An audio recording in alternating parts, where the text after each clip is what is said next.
I love the boom of a lever action. Dropping hammer on a live cartridge and sending lead down range is very satisfying, but I also enjoy shooting them suppressed.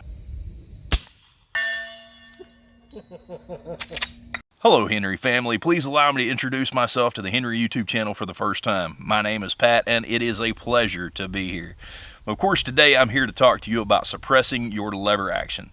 Lots of people are traditionalists and they say leave them alone, but with Henry offering so many threaded models, there's a market for it. That market is growing drastically because people are seeing the advantages of suppressing a lever.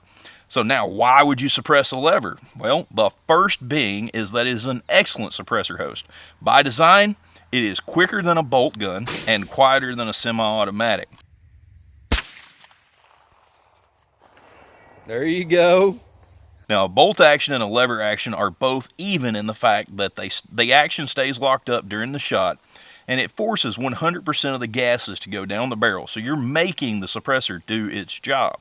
Well, with a bolt action, you have to pull the bolt up, back, forward, and down. There are 4 movements there. With a lever action, you push the lever forward, you pull it backwards, and you have rechambered another round and you're ready to fire again. It's a very fast, very deliberate movement. Now, as for the lever being quieter than the semi-automatic, every time you fire a semi-automatic, the action moves back and forth.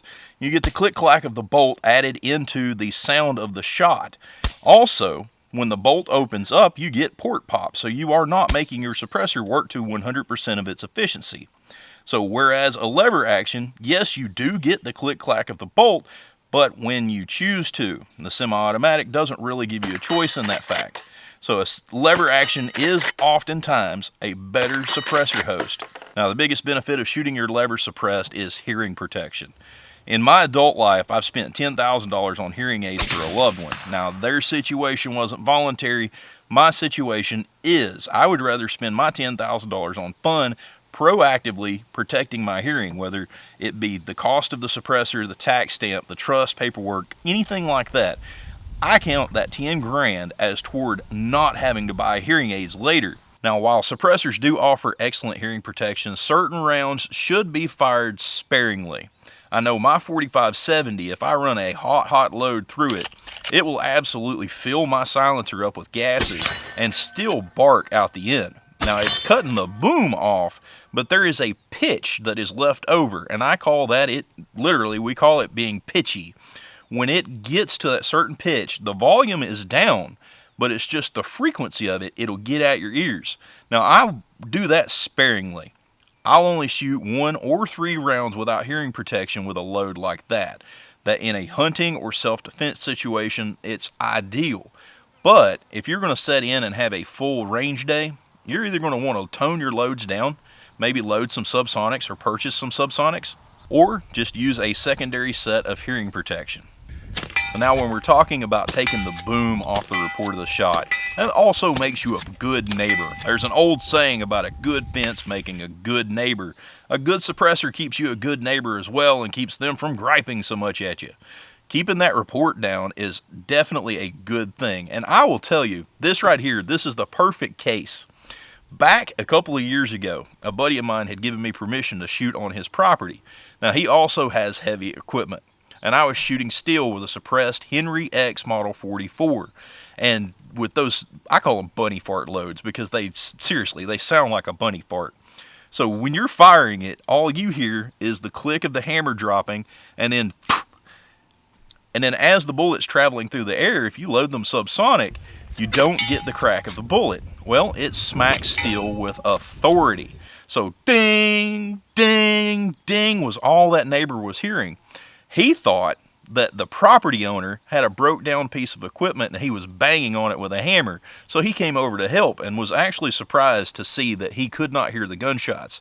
I placed that lever in his hands and allowed him to fire it and won him clean over. The fellow was full of questions afterwards. Now, with that neighbor being so interested in shooting suppressed and being full of questions, that leads us straight up into our next point, is bringing new shooters into the hobby.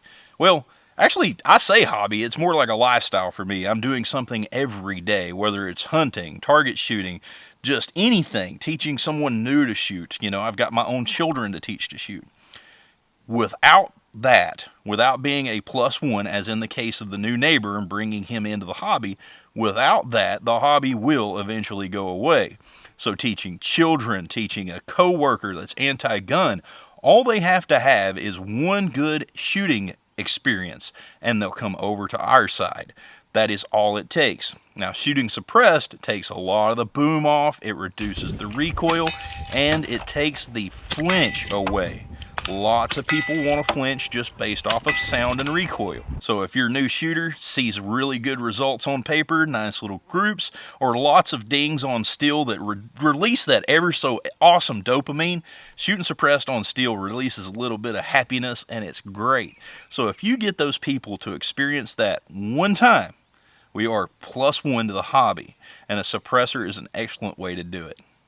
Now, another place where a suppressor shines is hunting. When you're hunting an area, if you plan on staying there all season or coming back the next season, you want to reduce as much hunting pressure as possible. So while you're harvesting an animal, if you can keep that report down, that keeps other deer in the area and makes them less wary. And a buddy of mine, we doubled up on 2 deer one time while we were hunting. We share a blind, and we always do this: his turn, my turn, his turn, my turn. And whatever steps out, if it's your turn, you either get to pick or pass. Hand it over to him. If it's small, we both let it walk. Well, one day there was 2 freezer queens decided to step out at 170 yards, and I took the first one because it was my turn. That one dropped right where it stood at 170, and its buddy turned and walked toward the gunshot a whole 100 yards. And I was sitting there waiting on him. I'm like, come on, buddy, go ahead and take this thing. Don't let it get any closer.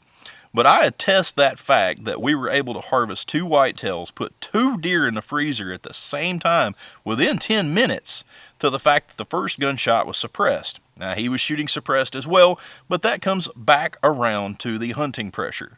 You know, just like you don't want to leave your scent everywhere, you don't want to make a lot of noise everywhere, you don't want to run them off, well, keeping that report down absolutely helps. Now, I'm really enjoying the Henry Long Ranger Express because I've got 3 teenagers in the house. The Henry Long Ranger Express is chambered in .223 and .556, and it has a threaded muzzle. Being able to shoot that with my kids, it's a really cheap centerfire, and the fact that I can put that can on there, just like I said, it reduces the recoil, it reduces the report, and I've bragged about it before. My brand new daughter, this is her first year in our house. She just turned 13. She had never touched a rifle before, and on her first outing with the Henry Long Ranger Express, I had her hitting an IPSC 2/3 size target, 11x22. I had her hitting that at 200 yards.